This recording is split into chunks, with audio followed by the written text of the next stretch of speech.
Good evening. My name is Bill Law. I'm the president at St. Petersburg College. It is my fond duty to welcome our county commission here for their open government intervention. I need to say, as I was driving over and I saw the signs and whatnot, I really admire all of you for the work you've put in to get this where it is. We've done it a number of years in a row. But the idea that people can access their government through every single media vehicle, and if there are fellow citizens who have a question, it will get answered by the people who are charged with those answers. I stand in great admiration for what you do. You know, we all work for someone else. I work for a great board, but we're not quite at this level yet. We're not quite as transparent as all of you.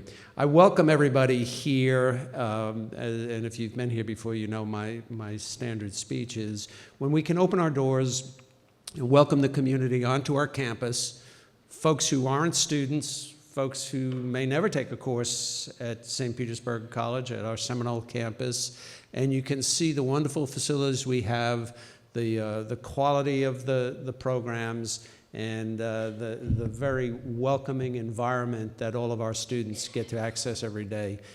It's a pleasure for us to welcome everybody. Ladies and gentlemen, thank you for being for the work you do. Second of all, thank you for being part of the lives of all of us. And third, if there's something we can do to work closer with you, please let me know, okay? Welcome. Thank you.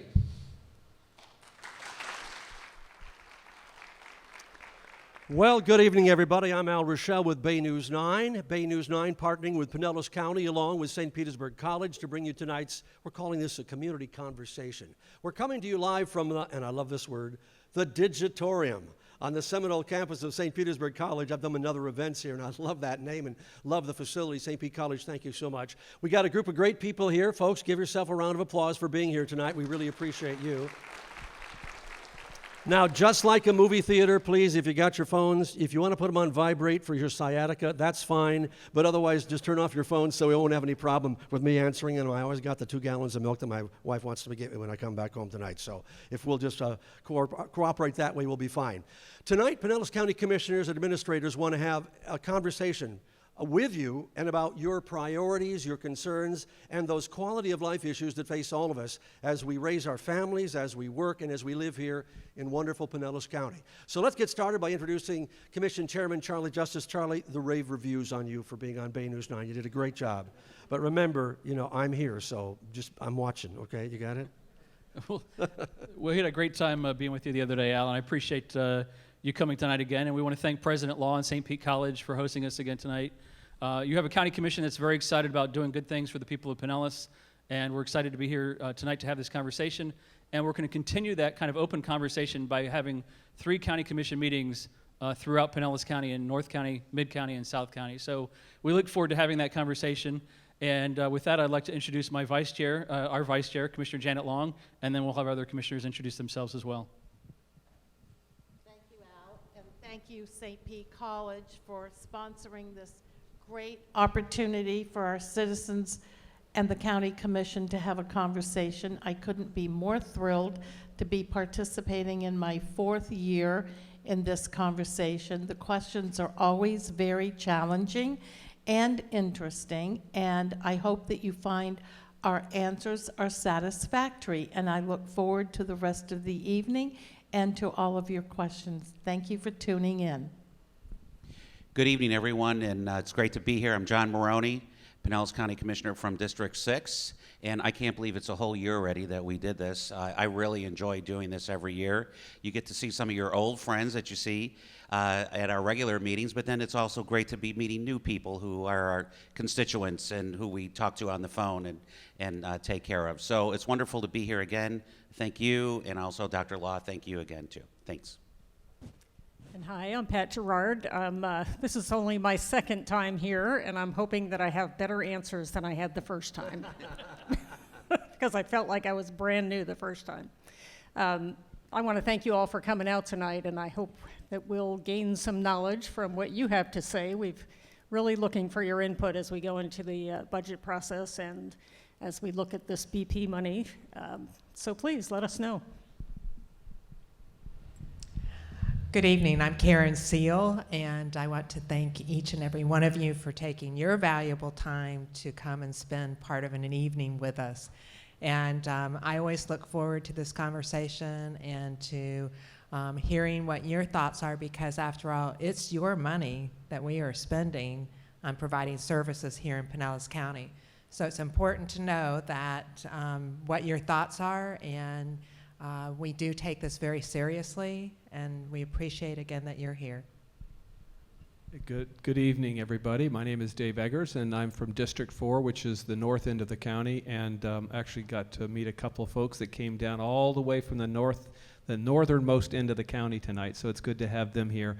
And all of you, it's great. It's all about really transparency of government, but also accessibility to government, and this commission is working really hard to make it more accessible, us more accessible to you. So we look forward to some of your questions tonight, and certainly your thoughts and input as we go into another critical budget session ahead. And again, look forward to hearing from you. Thank you. Good evening. I'm Ken Welch, County Commissioner from the far south of Pinellas County, and just so happy to be here. This is one of the highlights of the year, getting feedback from our constituents, and we look forward to a great night of conversation. All right, and now, in the audience, the way you're going to participate is if you got a question, we'll ask you to come around to the front here, and there'll be a couple of guys. Gentlemen, stand up right here. There's where they're going to be. And you'll just stand up in line when we ask for questions, because we've got a lot of important information that we want to present tonight, and then we'll tell you when we're going to be open for questions. Don't worry, we've extended the meeting a little bit longer than we thought so that we get a chance to answer all of your questions. Now, if you happen to be watching at home on your television or you're on the internet and you want to ask a question, follow the instructions on the screen. They're probably longer than I could read, but I'm sure they're very simple if you'll just sit back and follow them. Now, we also have been calling a number of Pinellas County residents and asking them if they'd like to participate. If you're one of those that's listening on the phone right now, when we ask for questions, not right now, press 0 at any time, and then somebody will be there to take your question, so you don't have to be on the air to say hi to me. Somebody will take the question, and then they'll pass it on throughout the evening. Also, if the other way is Twitter, and that is going to be called #PinellasCC. #PinellasCC. All right, let's get going with some of our conversation. And folks, the goal is just to keep this relaxed, like we're in our living room and we're having a good time, and we're just here to answer your questions. Nobody's here to try to put on any show, and we want to make it as easily understood by you as possible, because sometimes government is not so friendly because we speak in governmentese. So commissioners, no governmentese tonight, okay?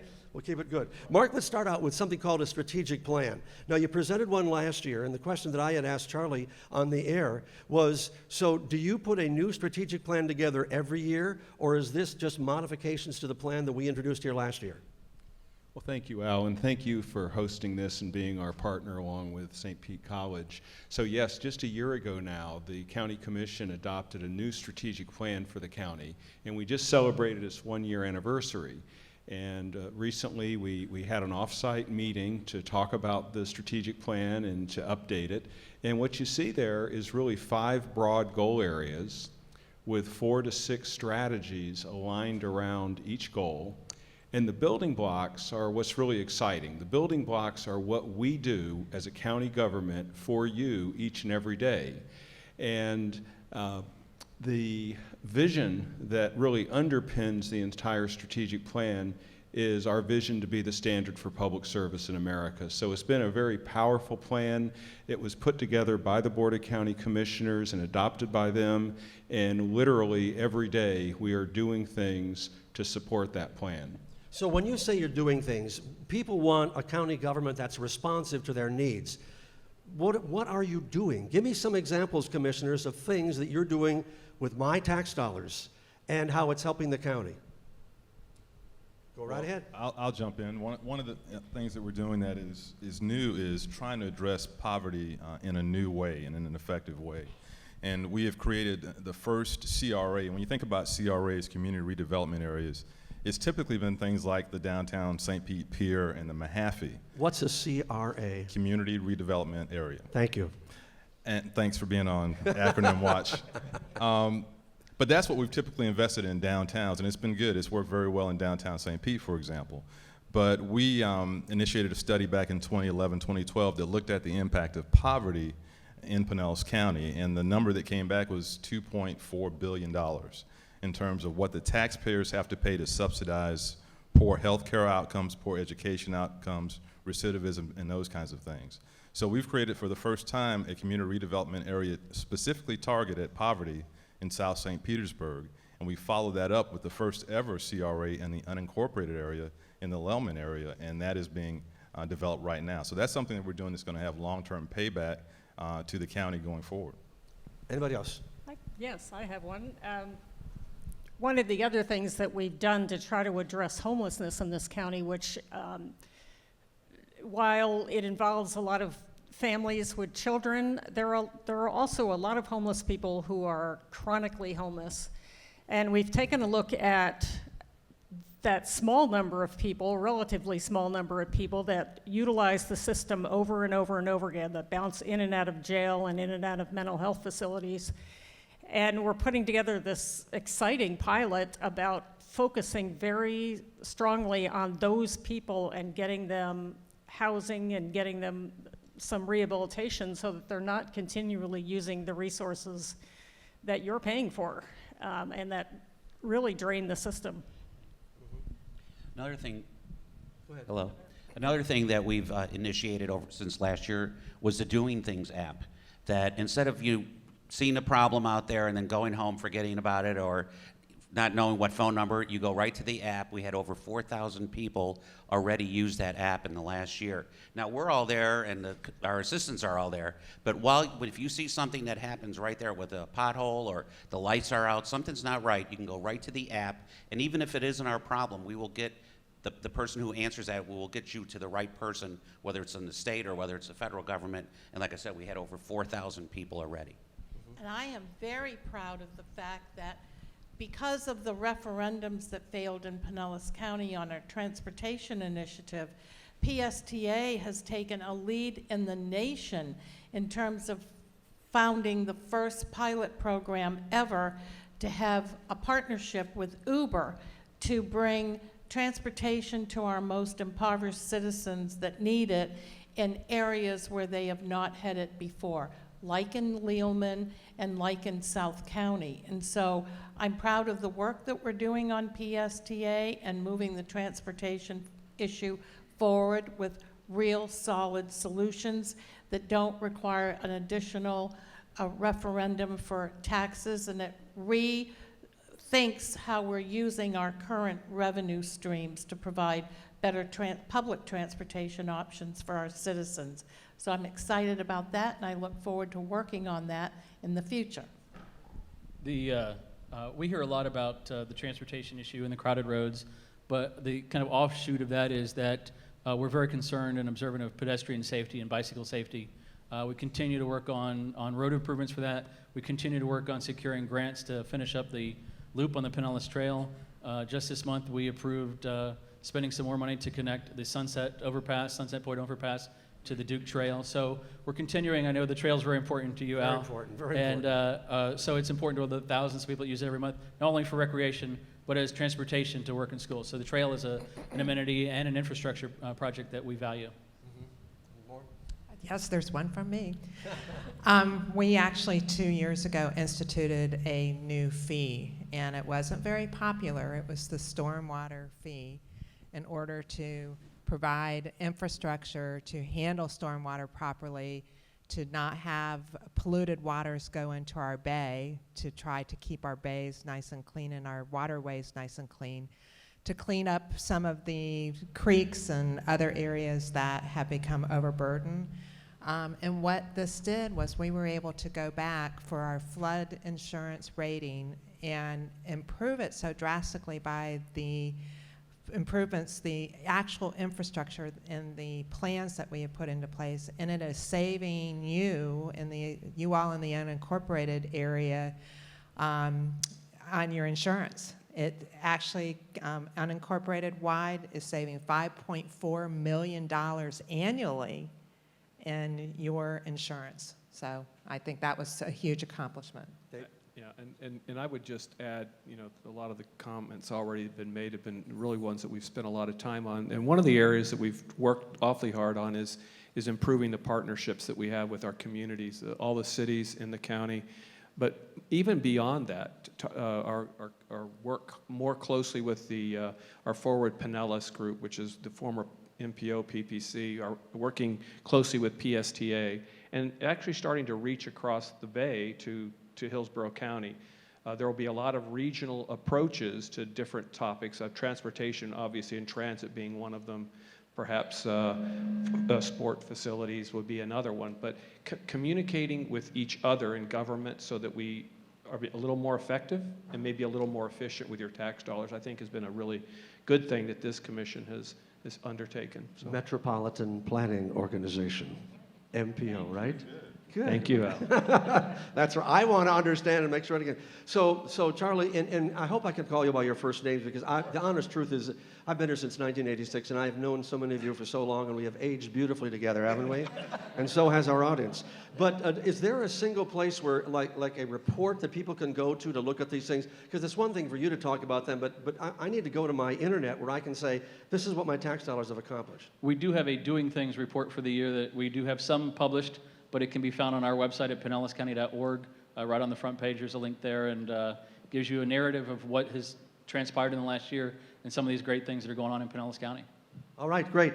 Mark, you guys do a survey. I think this is very interesting to try to find out, what the community really needs, and then you set your goals from there. How do you make sure that they stay in balance? With the needs meet expectations, expectations meet needs, and that you're communicating that to people who think that really the biggest problem is the pothole right in front of their house? We do an annual survey, and this is the 5th year that we've done that survey. It's statistically valid. It's done by an independent survey house. And what it really gives us and gives the commission is information from the people. We look at 21 different community characteristics that you can see up on what we affectionately refer to as the spider chart. And if you start up at the top, you'll see flow of traffic, and you'll see that dark blue line, which is your expectations as the citizen. And then you'll see below that the purple line, which is your experience. Well, we all want our experience to match our expectations, right? Well, in that particular area, it does not. There's a big gap there. So as we move clockwise on that spider chart, you'll see the areas of big gaps, which is not good because we do want your experience to match your expectation, all the way around to the 1130 position, where we have pretty good alignment between your expectation and your experience. So really the strategic plan, the strategy, the initiatives, the doing things are partially designed to close the gap. Let's talk about, it's one thing to close the gap, but communication is a big deal. We're in the communication business, and you'd be surprised how many times we'll put a story on the air, and we'll tell you what the story is, and we get all these phone calls and say, well, you said this. And I go, well, no, I didn't. Well, yes, you did. And I go, well, here's the script. You want me to read it to you? And I read it to them, and they go, oh, I guess you didn't say what we thought you heard. How do you make sure that you continue to be engaged with the consumers and that it isn't stereotyped on one particular group? In other words, you get a great cross-section, a great diversity between North and South, so that you're hearing about all of the needs in the county. Because as Ken will tell you, people in South St. Pete oftentimes feel like the county has left them dry, whereas in North St. Pete, our north part of the county, we've got a lot of great programs that are going there. So tell me how you balance that. Well, I think it's multifold. Is one, the 7 of us are out and about in the community every week with different groups, different organizations, attending meetings. This county commission, many of our members will attend the meeting of this Council of North County Neighborhoods in a couple weeks. And then a few weeks after that, we will attend a meeting of the Tierra Verde Neighborhood Association.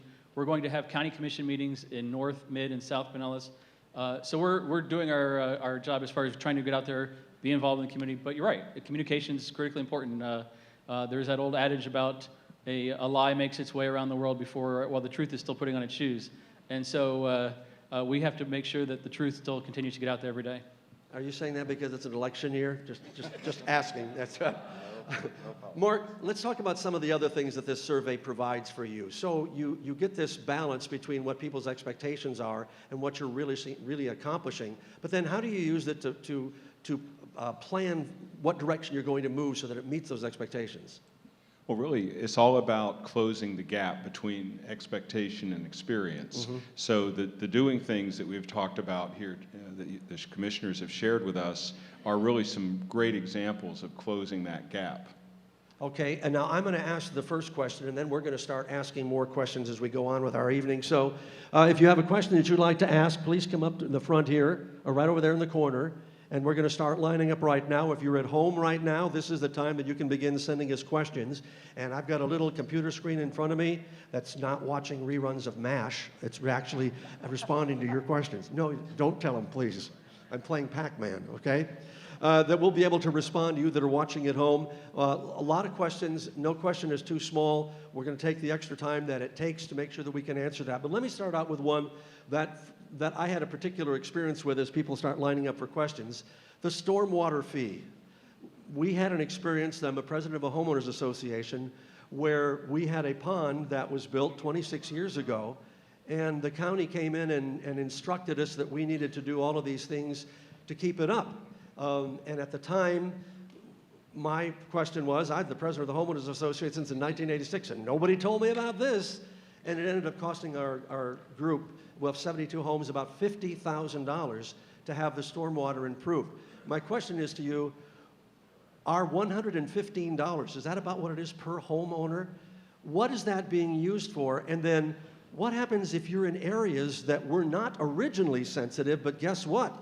They now have mangroves, and the mangroves are growing under the bridges that normally we dug out and dredged out.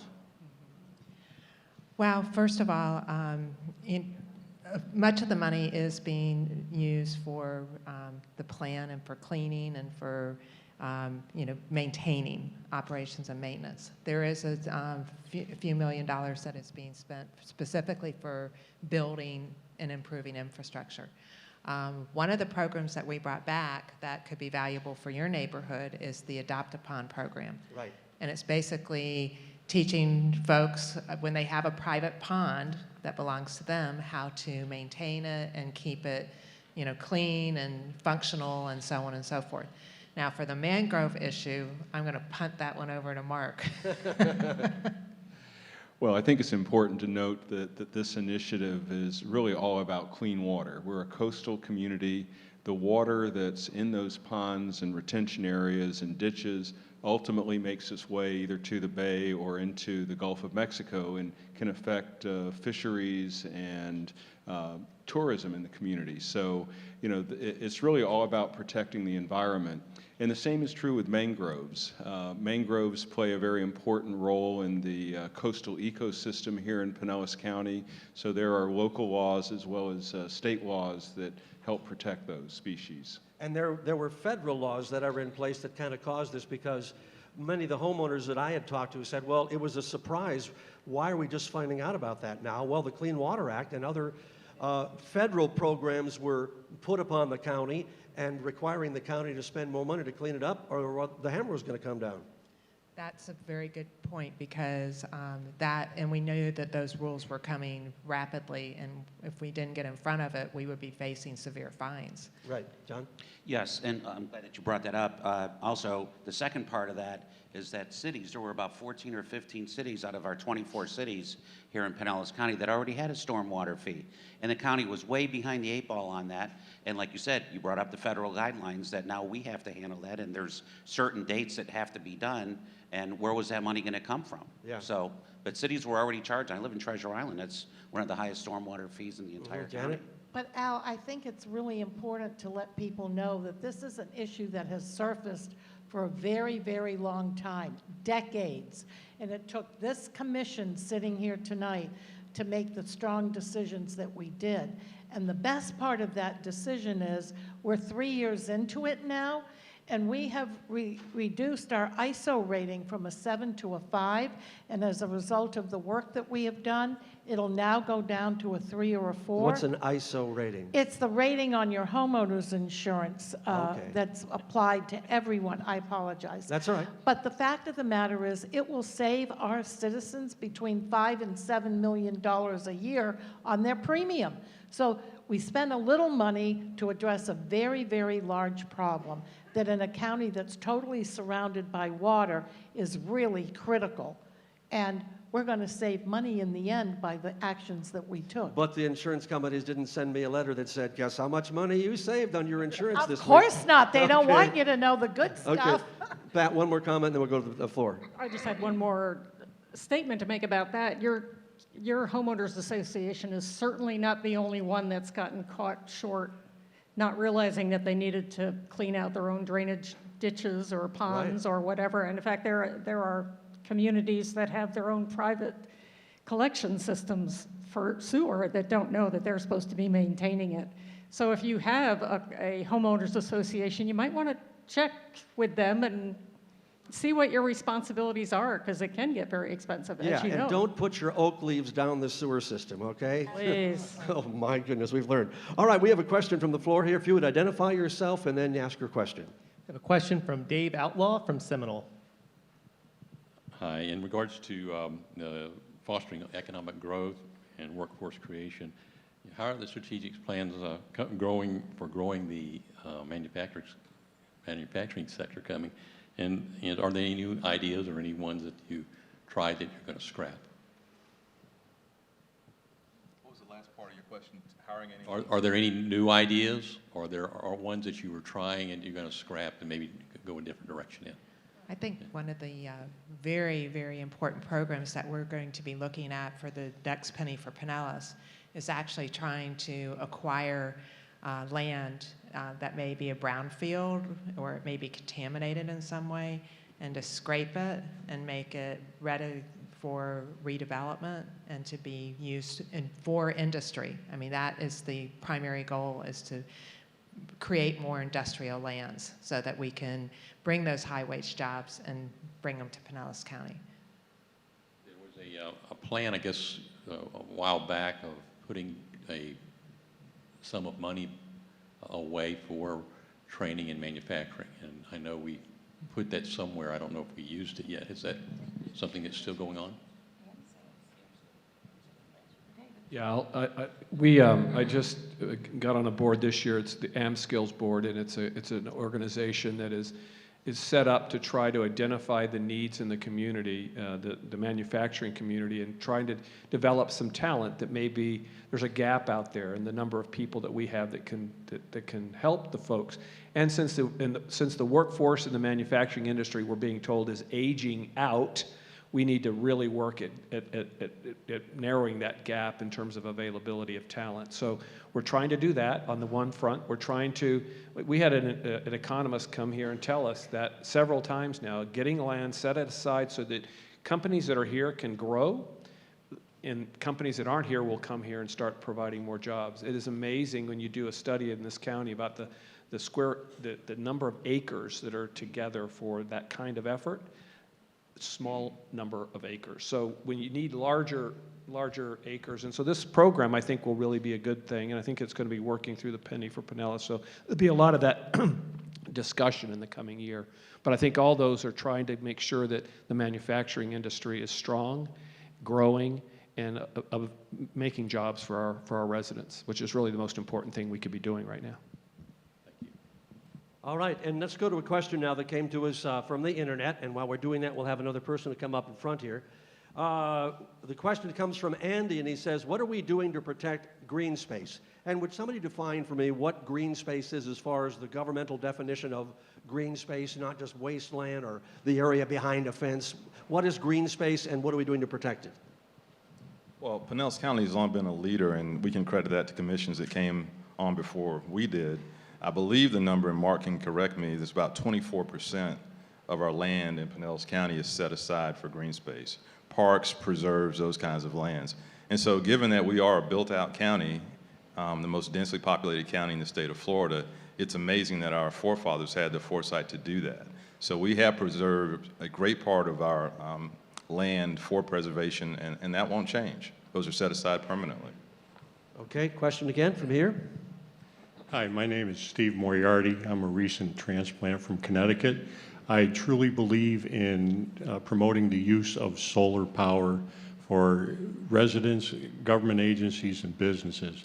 I'd like to see if there's any volunteer opportunities for me so I can help promote it and gently remind the government agencies and the utilities that everybody wins when they use solar. And I really would like to promote it. I'm retired. I have nothing but time on my hands. And do you have anything for me? Well, I think you just did talk to one of your government agencies about that. One of the things that we're working on into the future is trying to incorporate into our development code some way to incentivize people to use solar or other kinds of sustainable fuels. Certainly, we live in Florida. We should. So, yeah. Charlie, We also are, after some legal delays at the state level, we're about ready to implement a PACE program, which will make funding available for businesses that want to do solar, alternative energy improvements on their property as well. We just are, go ahead. We're celebrating our chiller plant being online now, which is using a different technology that reduces our carbon footprint, reduces our costs, and actually we're actually making a little money by allowing other entities downtown Clearwater to hook up to our chiller plant. Along those lines, if I can interrupt you with this question, I've been here since '86, so I've been here a long time. I don't understand why some county just doesn't buck up and say, if you're going to build a new house, you have to have a solar water heater. I mean, I can understand people that can't afford, because I had a salesman come to my house and when I figured out it was going to be $13,500 and I'd be dead before I could recoup my expenses, literally. But something as simple as a water heater, has anybody thought of that, or am I just out of it? Oh, please. I haven't heard anyone make that proposal. We are pretty built out, so the newer developments are not, we're not seeing that, but we're open to any discussion. Okay, I guess I opened a can of worms. Okay, thank you. All right, let's get another one from online here. And if we called you and you're responding tonight, all you have to do is press 0 and we can take your question. This came from the phone. It says, can we spend more money on pedestrian-friendly streets and bikes? Okay. We are in the process of doing listening sessions out in the community, and this morning there was one for the beach communities, and we have identified 3 areas that we're concentrating on for this next year. One is US 19, one is the beaches, and then the other is the Gateway Carillon area. And there's Complete Streets is a old new concept of kind of going back to main streets and trying to calm the traffic and make it attractive and make it safe for pedestrians. The other thing that we're doing is looking at a rideshare program. So we are in the process for bikes. So we're mimicking what's happening in Tampa, Washington, D.C., Minneapolis, many other urban areas where we're going to try to put together a rideshare program. All right, next question right here. Our next question comes from Aaron Metz of Palm Harbor. Well, good evening, and thank you very much for your service. You know, Pinellas County is just a great place to live. We're very lucky. I think it's the best county in Florida. But my concern, and I think our big issue, is transportation. And we really need a regional transportation, a big regional transportation investment. You know, and I'm pretty active in social media, and so I, hammer on this idea of 100 miles of elevated rail, Ybor City to Clearwater Beach, Holiday to Bradenton. It's big, it's ambitious, it's a multi-billion-dollar project, but we can do this. You know, Hawaii has invested $5 billion in a 20-mile system, and that's going to, revolutionize the city. So I guess my pointed question is, why can't the regional commissioners, MPOs, transportation authorities come together on an ambitious transportation plan, and then let's go build it? Thank you. I'd like to answer that question. Yeah. If you I think we'd don't all like mind. to answer that. Here we go. There's a huge initiative going on kind of under the radar right now, especially given the failure of the Go Hillsborough referendum that was just on the ballot. But there is a very large group that is working on trying to begin with combining some of these governmental agencies. There are over a dozen in this region that are working on transportation solutions. They all have different revenue streams. They all get money from the feds. And over the last 15 years, it's a little over $7 billion that has been spent on transportation. And while there's no question that there have been a lot of things accomplished, we're still working on plans that were put in place 20 years ago. And technology is moving our transportation opportunities forward in 3 and 4 and 5 year segments. So we don't have the time anymore to wait 10 or 15 years to make a difference. So I think over the next few months, you'll see a group of elected and community business leaders come together to begin to collapse some of these duplicative agencies and speak with one voice and one message, that whatever we do has got to be regional. To that point, there are over 100 elected officials and business people and civic-minded folks who are working on these transportation solutions. And that's been since the early 70s when I first moved here. I do believe that there is a better way to get the things that we need to get done accomplished in less time. And I look forward very much to continuing to work on those issues. And I'm happy to say that the federal government has a requirement now that whatever you do has got to have regional connectivity. And I hope to be able to work on that for the next several years. Thank you. I just want to say it. I'm a little frustrated with our friends over in Hillsborough County. Their county commission, and many of them are our friends. I served with some of them in the legislature back in the 90s. However, they wouldn't even give their folks a chance to vote on a transportation issue on the ballot. And we did that. And there were a lot of people that were upset about it, but hey, it's a tax, and I wanted it on the ballot, I wanted the people to have their say. However, you know how bad that failed, Greenlight Pinellas. If you live here, you know how bad it failed. But not to give the people even an opportunity to vote on it was really bad, in my opinion. And in order for us to have this regional success to do it, I don't think we ought to wait forever. I mean, we need to do something in our county and start the conversation, because I'm not waiting for Hillsborough County to get on board with us. I mean, I think they're still back in the 60s or something where, they're not looking to the future. And in fact, my neighbor, right before I came here, I was getting ready and told her, she said, God, John, you got to do something about transportation. So that's on everybody's mind, but if they don't go out and support an initiative like Greenlight Pinellas, then you don't have the funds to do it. Well, pay attention to an organization that we started called the Tampa Bay TMA, the Transportation Management Area.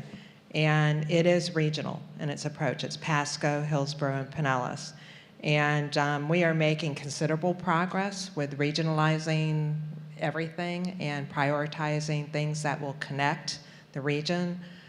We are supporting a premium transit relook at how we can get some rail or some kind of mass transit done in the region, and so I think we'll make some progress in that regard.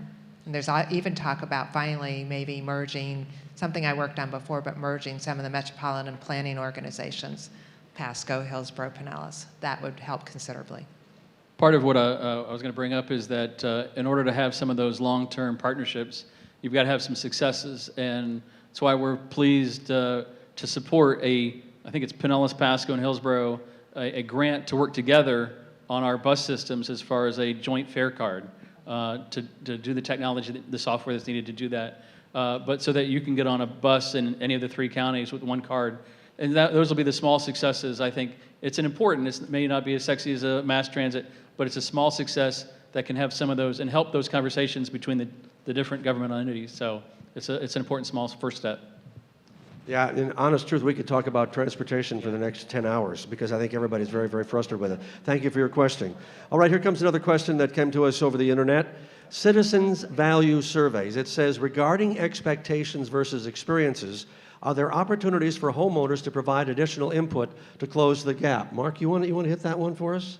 Well, I think the answer is certainly yes. You've heard the commission talk about doing 3 meetings in the community coming up. We also have a meeting with the group of homeowners up in North County as well as a group down in Tierra Verde coming up. So those are all great opportunities to get that public engagement. Certainly the survey that we discussed earlier is another way that we reach out to the public and have them help us identify the gaps. How many people do you talk to in that survey?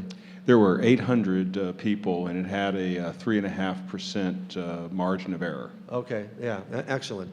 All right, another question here on the floor. We have a question from Steve Cecil from Seminole. Good evening, Commissioners, Mr. Administrator. A lot of great topics for discussion here tonight. You've heard me advocate for youth recreation here, especially in the middle part of the unincorporated area, for a very long time. And I represent Seminole Junior Warhawks, and we also have a working group right now with also Seminole Youth Athletic Association and Cross Bayou Little League. And we work hand in hand with Paul Kazi, your Director of Parks and Recreation, and just want to give him kudos. He's done a great job meeting with us, and we're working, trying to find solutions that are going to come to you at some point in the future. We know that he put in a placeholder for this upcoming budget year for more funding similar to what we have this year, and we hope that stays in place. And also, hopefully, with some of the BP surveys that you got, that there will be an opportunity for us to have projects, to have some capital improvements in our projects while we wait for the penny for Pinellas.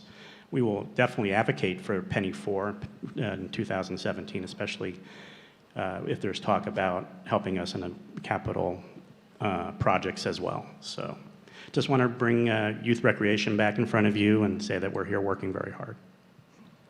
We've many of us have been out and toured the fields, and there are varying degrees of upkeep right now, and it's desperately in need of some improvements. And it's really great to see the 3 different organizations working so well, not fighting each other over money, but actually working well to see how they can best utilize.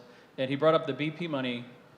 We had 800 responses when we put this out to just an open door. What's your idea on BP? And I don't know that there's any other local government that has opened the door that wide as we have to take public input. Can we tell us what the most common denominator was with the 800 billion? Send it to me, right at a care of COD or something like that? No, we had 800 responses. 800? 800 responses.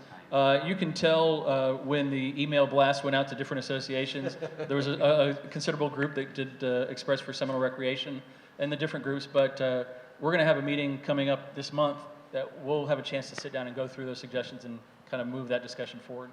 All right, we have another question that's coming to us now on the phone, was called in, and we'll line up another person on the floor. Chris wants to know what the county is planning to do around ditches with mosquito spraying. And having said that, the Zika virus stories are just getting frightening. Now, we've not had a single case that has originated in the United States, but we're talking almost 100 in Florida from other parts of the world, and everybody is quite frightened what could happen. So we work frequently with our local health department. Dr. Cho is the new director of the health department. They are our partners along with our mosquito control staff. So we have a very active program. June is National Mosquito Control Month, so in advance of that, we'll be asking Dr. Cho to come to a Board of County Commissioners meeting, talk a little bit about the Zika, and also have our staff engage our public in their partnership and things that they can do to help reduce the number of mosquitoes in the community. Yeah, I just want a national no-see-em week, okay? If any of us that lives near the beaches or near bodies of water, man, you know, about 5:30 to 8:30 at night, they just suck my blood. I'm telling you, it's amazing. All right, we have another question from the floor. A question from Donald Soroka of St. Petersburg. I'd like to talk to you about the water assessment. Instead of calling it a tax, you've called it an assessment. You've implied it on we're a 501c3. We do a lot of work for youth, homeless veterans, community service projects, and all, but it seems to put us in a handicap when we have to pay $2,300, almost $2,400 in water assessment fee.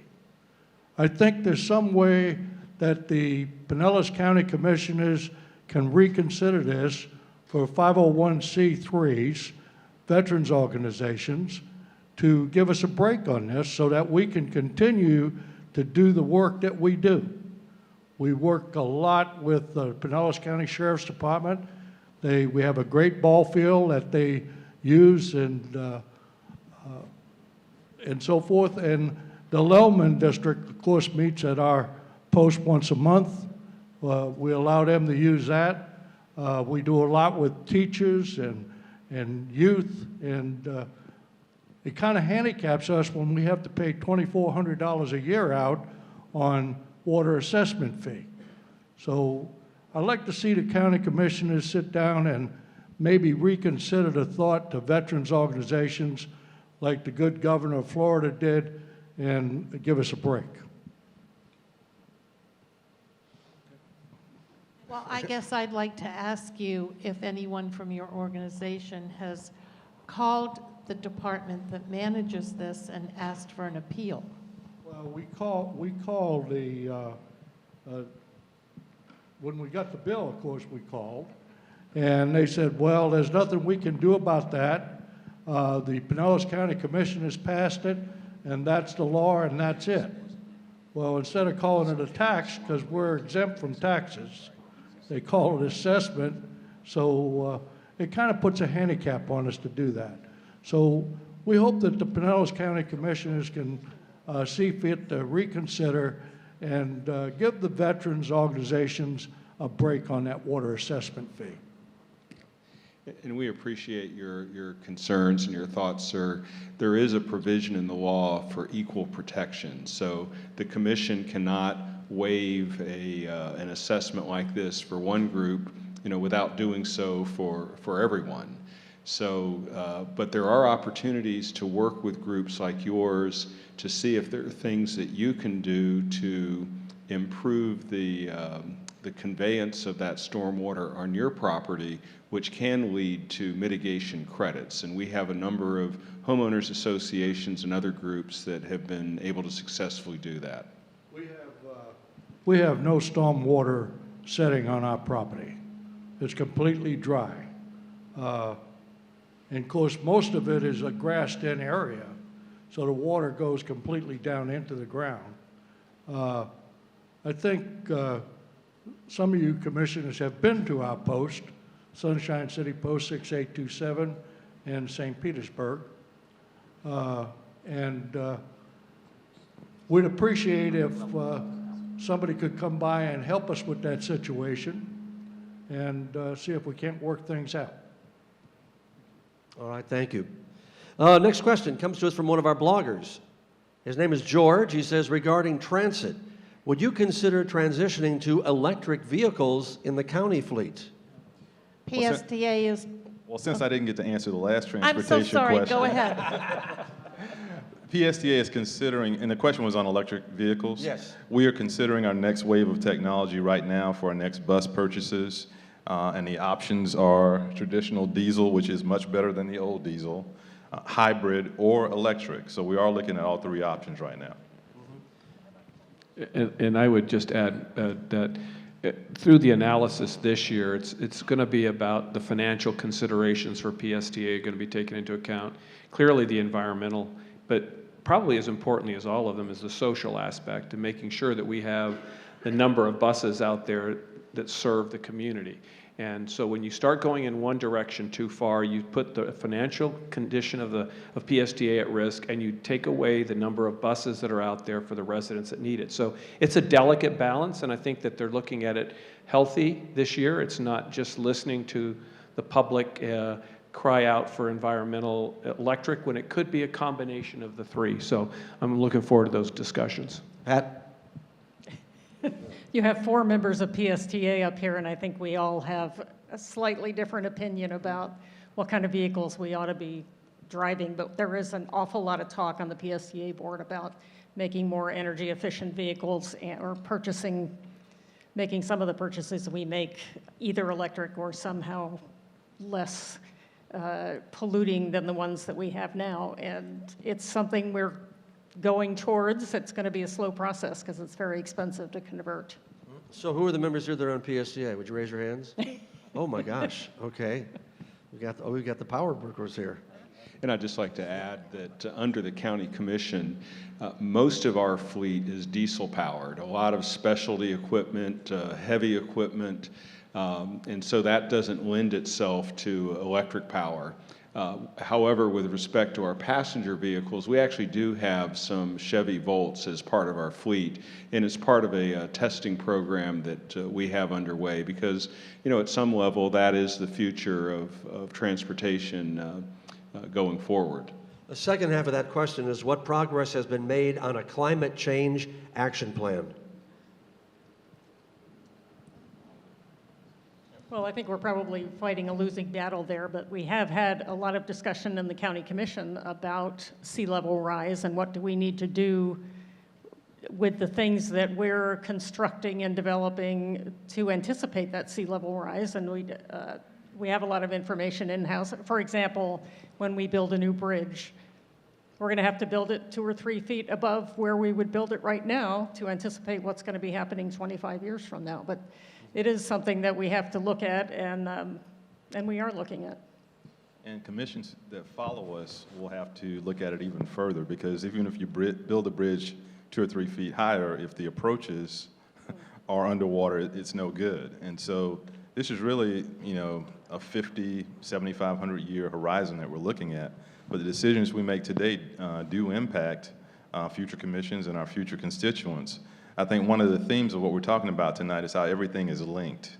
When you're talking about transit and making sure we meet that social commitment, most of the folks that ride PSTA have no car and many don't have a driver's license, yet they work a full or part-time job. And so if you don't buy the buses to allow them to continue to get to work, then you're affecting their economy and you're affecting poverty and everything else.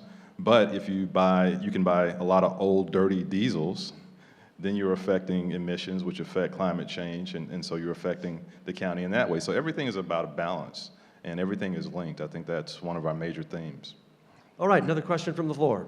Our next question comes from Nick Manaludis, a Pinellas County resident. Good evening, Commissioners. Al, and this is my companion dog, Daisy. Al, if I would like to just start off by saying I've lived here a little more than twice as long as you have, and I just want to thank you for the community for as much as I've seen you do all around. Oh, thank you very, very much.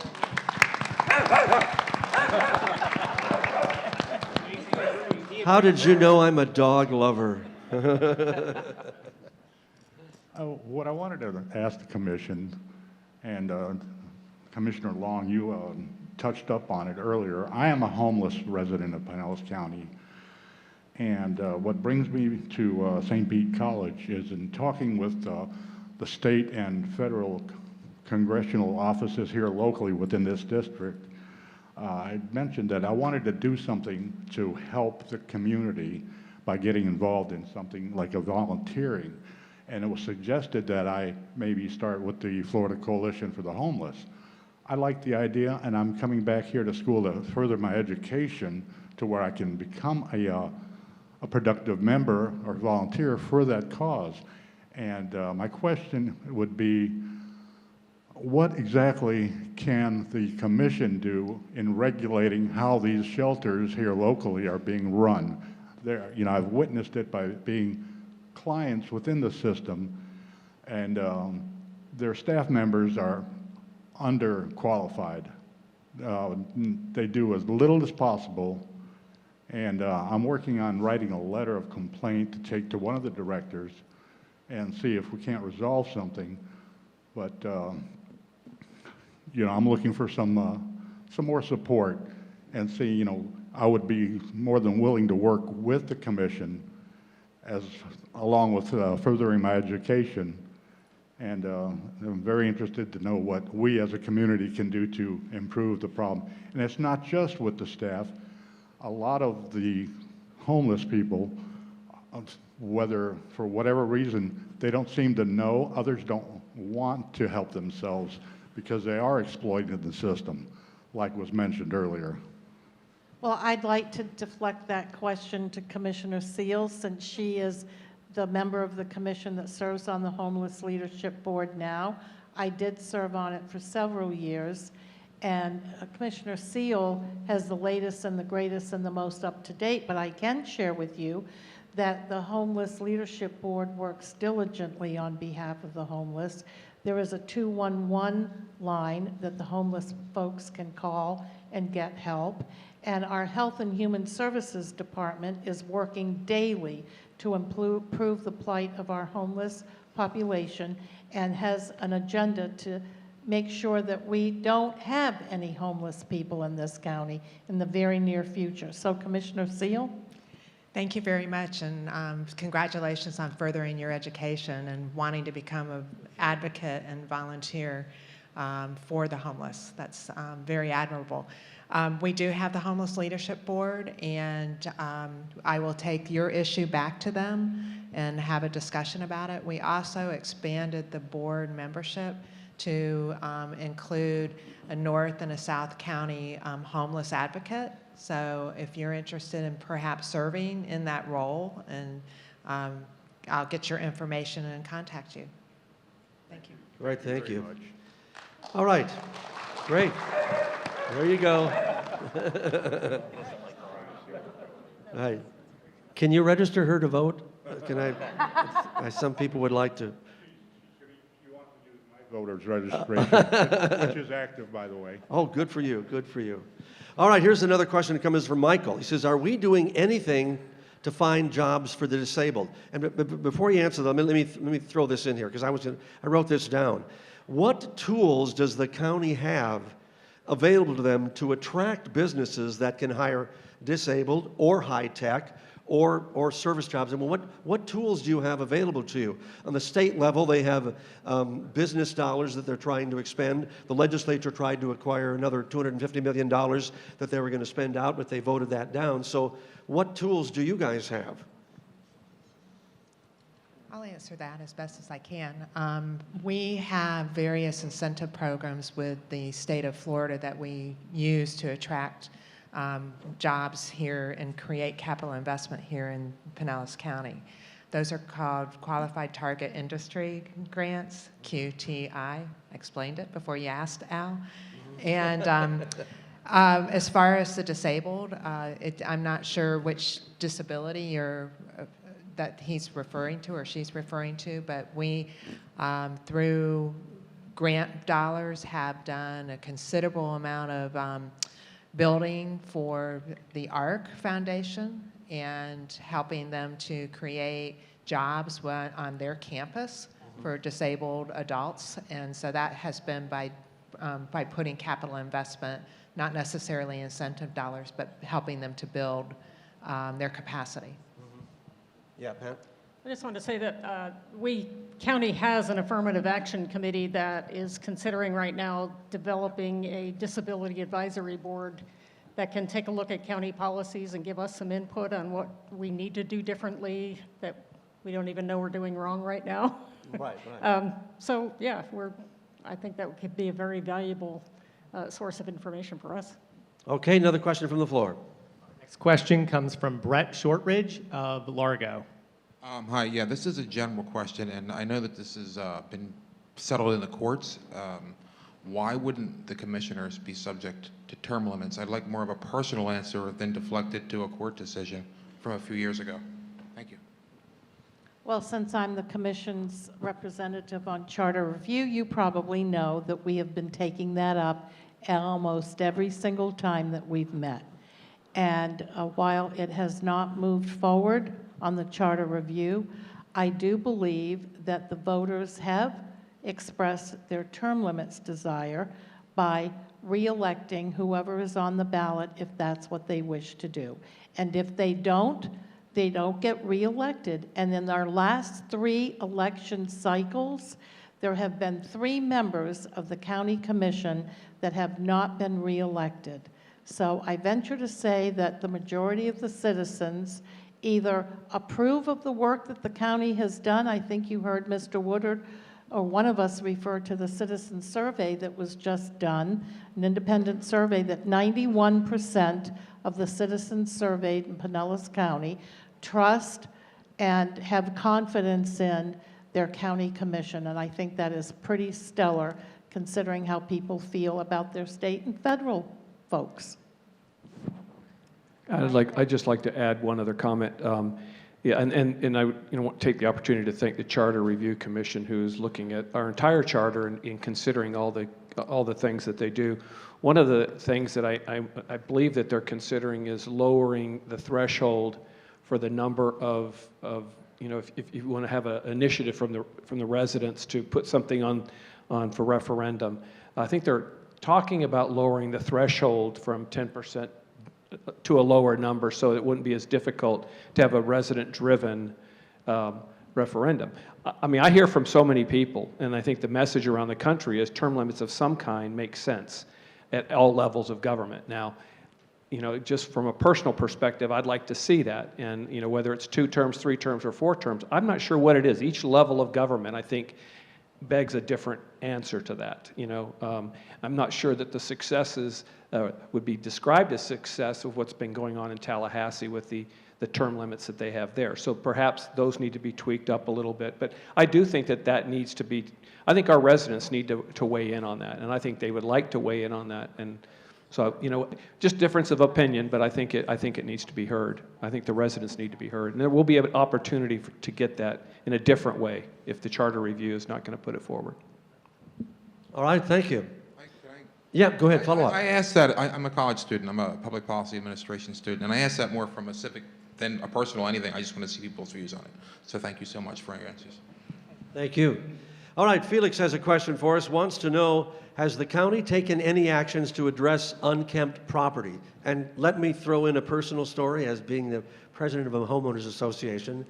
I have been shocked to find out how many, and I'm saying this, how many multiple years it takes when a homeowner goes into bankruptcy before anything is done about that property, and then how homeowners associations are stuck with paying the bills that weren't paid while it was in bankruptcy.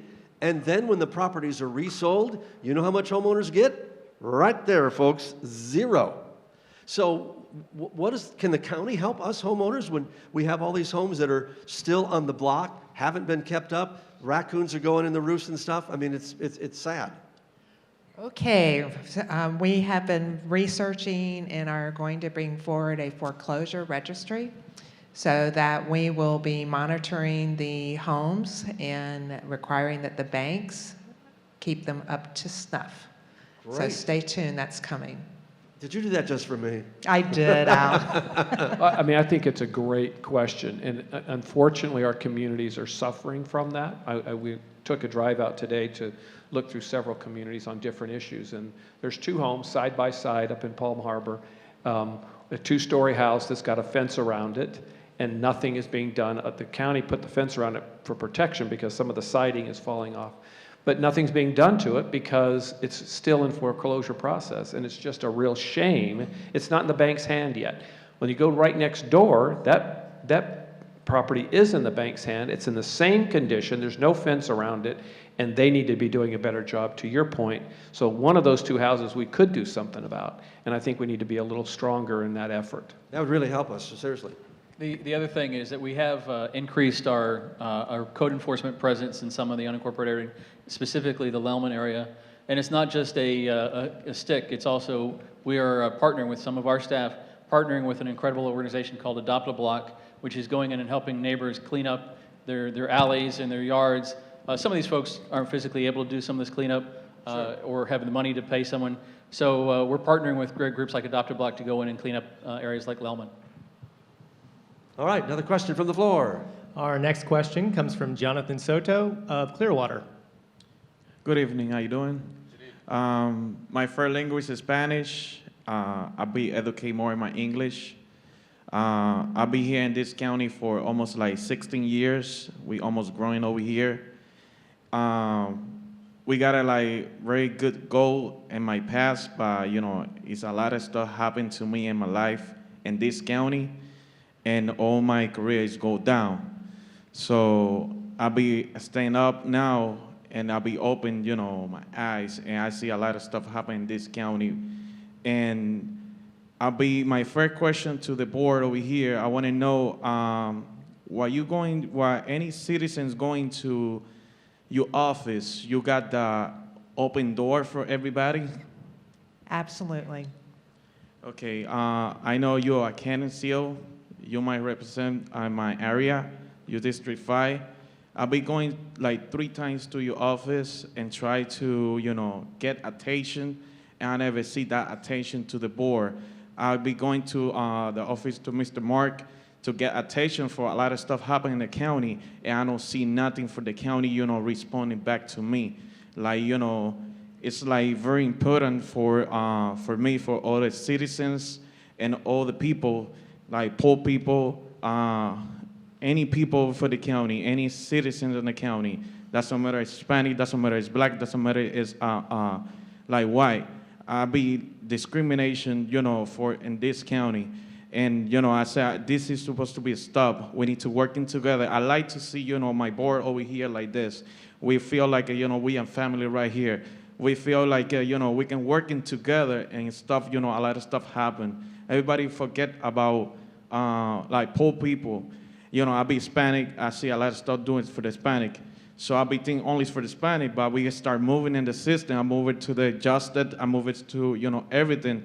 And I see, you know, everything's like oppression. And I wanted to see the board, you know, I wanted to see, you know, law enforcement working together and change the heart, change everything, and working together. Right now, we got my cousins right there. So I bring it over here because, like, almost like 1 month ago, it's be in the street. It be lose his house. So I go to the sheriff department around 12 o'clock at night. I'll be knock the door for the sheriff department, and it's like everything off, and nobody's there. So I see the sheriff department is supposed to be open like 24 hours for any citizens coming over here for anything reason. And, you know, I see a lot of stuff in the county, and, you know, it's not, I'll be tired to, you know, bad stuff. I wanted to, you know, like get attention to everybody and working together and, you know, continue forward and, you know, get, you know, all the populations go up. You know, I see everybody forget about poor people. You know, I know we talk about homeless. I see a lot of homeless. I know, you know, she talking about homeless. You know, I know probably you got an idea. And, you know, and my focus is, you know, for all citizens to start like, go up, start voting, start, you know, getting together. So I tired for the politician right now, for Democratic and Republican, always fight. But we need to stop that. We need to come in together and working together. Doesn't matter you white, doesn't matter you black, doesn't matter anything like that. So I want to see the county because I try to get the attention, I never see attention. Well, Go ahead. go ahead, Pat. I just wanted to suggest that if you want to come talk to one of your county commissioners, that you call on the phone and make an appointment, because we actually don't sit in our offices all day, every day, waiting for people to wander in. We're out in the community quite a bit. But I will make an appointment with anybody that wants to come in and talk to me. The other suggestion I have is that if you want to talk to the sheriff's department, that you call on the phone. I mean, and I think you heard here, if you were listening, that we have a lot of focus on poor people, on homelessness, on trying to deal with the problems that our community has. And one of our main tenets of our strategic plan is to put our resources where they're needed most. We try to do that every day. Pues está bien que estás aquí esta noche, and tu inglés es muy bueno. I'm really proud of you and the things that you're talking about, and would love to have you come call our office. Our assistants are there every day, and we'd love to chat about the issues that are on your mind. And really, every single one of the folks up here will take the time. I know that personally. They're all good people, but they're running crazy schedules. We're on about 5 or 6 boards each. So we're always running in different places, so we're not necessarily there, but we're there, and our assistants are always there. So please reach back out. Don't give up. Again, I'm there quite often, so please call us. The thing is, I already sit down with Kimbert. He's a circuit court, the secretary for the circuit court. I'll be sit down 2 times with him. I do appointments to him. Danielle Nelson, she's very great. I'll be sit down twice too. I talk to her. So I see, a lot of people in the system try to, get in the system, to help and everything. But all the time we'll be going to the office. All the time we'll be like, try to do something, to talk about, any situation happen. Everybody like, that close. So. Well, you've got a commitment from them tonight. So tomorrow, you make an appointment with one of these commissioners and be with them, and they'll talk to you. They've committed to it, and if they don't call, you call me at Bay News 9, and we'll come and do a story on it, okay? So I just want to tell you that, that sometimes even when I try to call, because I'm such a big, high mucky muck, they are really, really busy people. Karen knows I try to get a hold of her a lot, but they do have a lot of things going on, but they've made a commitment to you tonight to talk to you, so take it to the bank. Tomorrow, you make an appointment with one of these and you talk to them, okay? Great, thank you very much. Thank you very much. All right.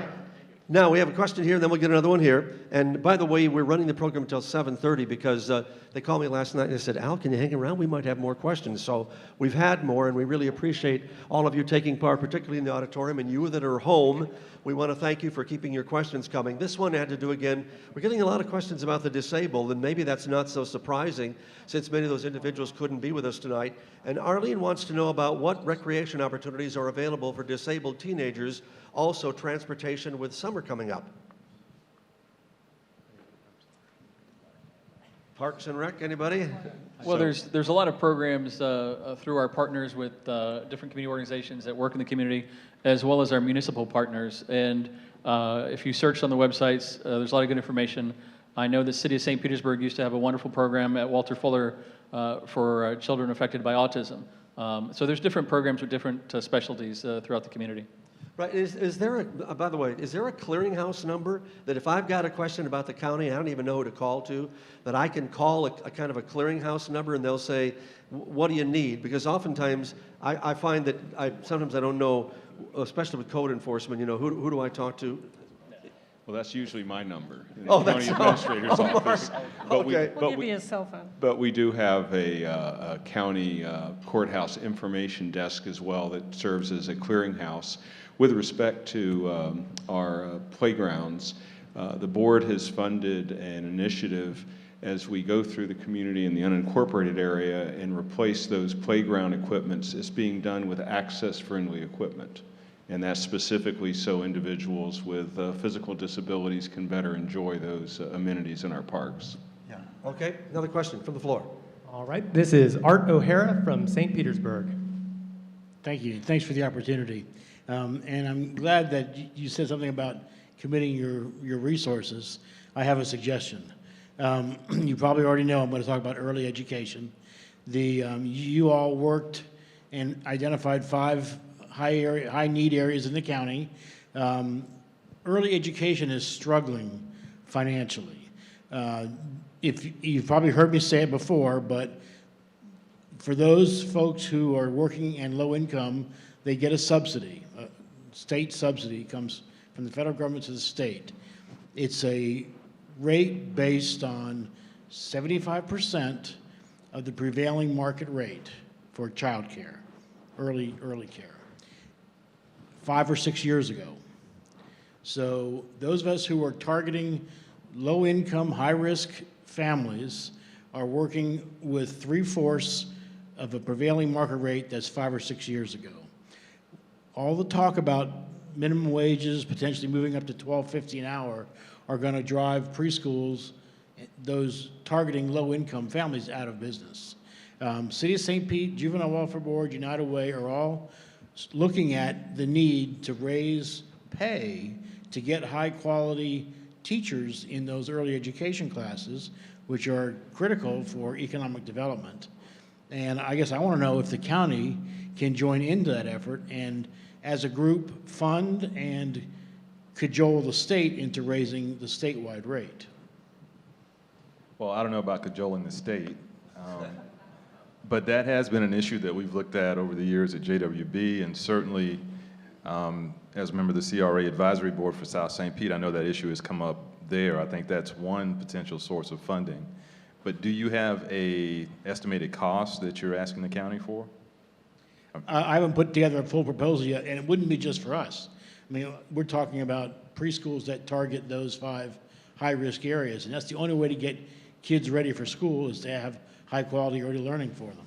Well, I think it's so important because as we look at the cycle of poverty, the failure starts, before these kids even enter school. So I think it's very important. I would like to see a proposal with some more defined cost in it. I will get with the Early Learning Coalition. We'll get a proposal to you. Okay, thank you. Everything You're is specifically talking about like voluntary pre-K as opposed to younger children? No, Or no, it's centers? all through that. I mean, Okay. VPK is partially paid, but you're talking about an industry that has about an $8 an average for starting pay, and it needs to be $12.50 and then up. And we're working toward that, but we raised ours to $10.10, which caused a stir, but $12.50 is a little out of reach without additional funding. So Art, I would encourage you not to dilly-dally, because we are in the process of completing our budget process Never known. right now. Right, Mark? That's correct. And and Art knows, having served, I do serve on the Juvenile Welfare Board, and we have a quality initiative to try to raise the salaries and to try to get better educated teachers in the classroom. So, and I apologize, I have an appointment at 7:30, and we were told this would be done at 7, so I bid you adieu so I can not be late to my next county appointment. That's all right. We don't want you to disappoint. I'm sorry. That's all right, those other people. And they didn't know. Last night, Libby, one of the producers, she texted me at 10:30 last night, "Can we go a little long?" I go, "That's fine with me," So thank you so much for being with us, Karen. All right, here's another question from a blogger. Marcus wants to know, does the county actually track, you have to tell me what this is, QTI program? What's QTI stand for? Qualified Target Taxing. Industry. Yeah. Yeah, we all know, Qualified isn't that great? Qualified Targeted Industry? Okay, do you actually track the whatever program to determine how tax incentives impact the county? Now, this has been a big deal in the state legislature because if you're going to give companies big incentives and they promise on the backside to hire so many people and then they don't follow through, it leaves a bad taste in everyone's mouth. Actually, Karen was talking about that earlier, the QTI, Qualified Target Industry. Mike Meidel, who runs our Economic Development Department, just did a study, and I believe, Mark, that is online of what Mike put together of all the money that the county has matched with the state and with other cities, because we get it from other cities too, and then we match some of it. And there's a whole record of that. Am I correct? That's correct. That information is tracked very carefully. It is available to the public on the website. The other thing that's worth noting about the QTI program is that it's a refund of taxes paid, and it's paid out annually over a 5-year period, but only if that company creates the jobs and makes the capital investment that was part of their initial application. There's some tough criteria on that, and they don't receive any of the monies until that criteria is met. I'm not sure a lot of people even know that. Dave, you were going to say something? Well, I was just going to say that between the incentives that we're talking about on the QTI program and keeping taxes low, I think that's been, the mixed message, if you will, from Tallahassee this year. That I think they did accomplish some of the tax breaks for companies, which translate to hopefully more commitment to the area and more jobs. As well, I think that a nice blend and having that QTI program is important. So I think both of them together make it an attractive place to do business. This Tampa Bay area has got incredible opportunities to be probably one of the leading areas in the country if we continue to work together as a community on all of these kinds of issues. So And these are to attract high-paying jobs. This isn't to attract $8 and $9 $9 an hour jobs. These are people who are going to move here, who make good money, who are going to buy houses and contribute into the community where we're able to, receive the taxes back. Yeah, makes sense. All right, another question from the floor. This is Ellen Lamparter from Madeira Beach. Good evening. Thank you, first of all, for being here and for the opportunity to participate. I also wanted to thank you because I'm a member of the Pinellas Citizens University, and that's a great program. So if anybody hasn't heard of it, ask about it. It's terrific. My concern is I live on Gulf Boulevard in Madeira Beach, and in the last year we've had 5 fatalities, pedestrian fatalities, in less than 2 miles. I now can't decide if I'm more scared to be a pedestrian or if I'm more scared to be a driver on that stretch of road. And I know that's true up and down the beach communities. I also know this morning there was a big listening project, and we were told that in the next couple of years something might happen. For me, years is way too long, and I'm wondering what really innovative things we could do to really help pedestrian and hence driver safety. I'll take that. Hello, there you go. I'll take that. I live in Treasure Island, and as you know, up and down the beach on Gulf Boulevard, there's accidents from Madeira Beach all the way down to St. Pete Beach, and they're pretty bad. And a lot of them are folks who are inebriated. That's proven. We have installed those yellow blinking lights at some of the places. North of Walsingham is the county's issues. South of that are the city's issues. So if you think that you need another yellow light at one of those corners, that's a city issue. But if it's north of Walsingham, it's ours. That's just one thing. The other thing that is a problem and people get killed on Gulf Boulevard is on the bicycles. I mean, I don't think there's enough education of the public, of our tourists who come here, on how when you see a bicycle lane, there's certain types of bicycle lanes. Some of them have lines on them, which means that the bicyclist is going to stay in that lane. And then you have the other one where you see the bicycle with the person on top, but there's no line. And as a member of the MPO and PPC, I have been stressing about education for the public, not only the folks who live here, but people who are staying at our hotels, that when you see that yellow line, that yellow light that means that you need to stop immediately to let people cross. And then when you see the bicycle pictures, if there's no line there, that means that the bicyclist is allowed to go with you in traffic. And really, on Gulf Boulevard, I don't know why, but there's certain guidelines of the state of how large that the area has to be in order to have a line and stuff. So there's a lot going on in there, and it's going to take a long time to educate folks. But I know the mayor of North Reddington Beach, who's a former policeman, had started, Bill Queen, he had started doing that in his community about educating the public, and I don't think there's been any accidents over there. So I appreciate the education. I've also been told that it's Floridians that are dying, not tourists, which really shocked me. And I just wonder if we could go to a model more like Europe, where we actually segment out the bicycles and we put in more public transport. So I know you guys are working on all that, and I just really want to encourage it, because I'd like to see more education, but I just don't think that's going to be enough. Well, it is a inebriation problem too. A lot of those folks were drunk when they were crossing the street. I know because I've looked into it. So. And pedestrian and bicycle safety is one of the board's strategy areas, one of our doing things. Just last year, 100 of the rapid flashing beacons were installed in crosswalks throughout the county. We have a sidewalk program. 28,000 square feet of sidewalk was installed just last year. You heard earlier the discussion about the Freddie Marquis Pinellas Trail and the Commission's efforts to extend that. In fact, there's an item on their board agenda for next Tuesday where they'll award a bid for the next segment of that trail. So, a lot of things happening in that area.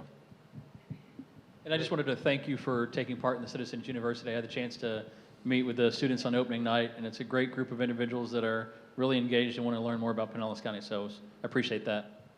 And please feel free to contact me anytime. I'm your commissioner from down that way. I'm 5 minutes away from your house, probably. You'll be hearing from me. No problem. No problem. Karen Seal has Al Rochelle, so I'll take you any day.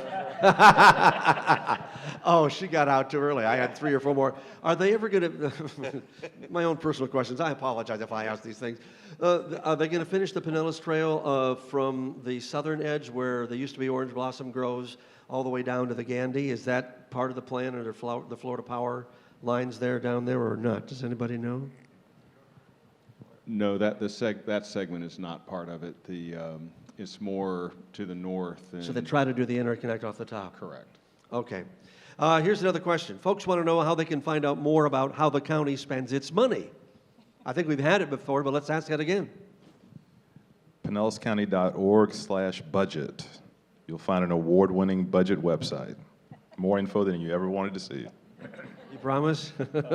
Promise. So one of the questions that I have that I don't think that I fully understand, and I've been here since 1986, is the relationship between Pinellas County and the cities in terms of who supersedes over whom. When, I mean, is that, I know that's an hour discussion, but... Relate that to your marriage and answer that question. Somebody help me with that. I really do like to find out, because you were mayor of Largo. Come on. Yeah, Mayor. We're partners, Al. There's some duties that are Yeah. assigned to the county by the Florida Constitution that are countywide in nature, and then there's some duties that Pinellas County has for our unincorporated residents, which are more municipal in nature, and then the cities, our 24 municipal partners, provide the municipal services for the residents within those boundaries. Thank you. Well said. Go ahead. No, that's good. A good example is we recently passed a countywide wage theft ordinance. But because we have a weak charter, the cities have to buy into that. They can opt out of those kinds of laws. So it is a partnership where you have to really work with all the 24 cities to make sure everyone's on the same page. It works well, but it requires that kind of collaboration. And are the annexation wars over now? They are done. They are done, because there was a lot of fighting that went on earlier. All right, well, let's give the commissioners all a round of applause, if you would. Yes, we go for that.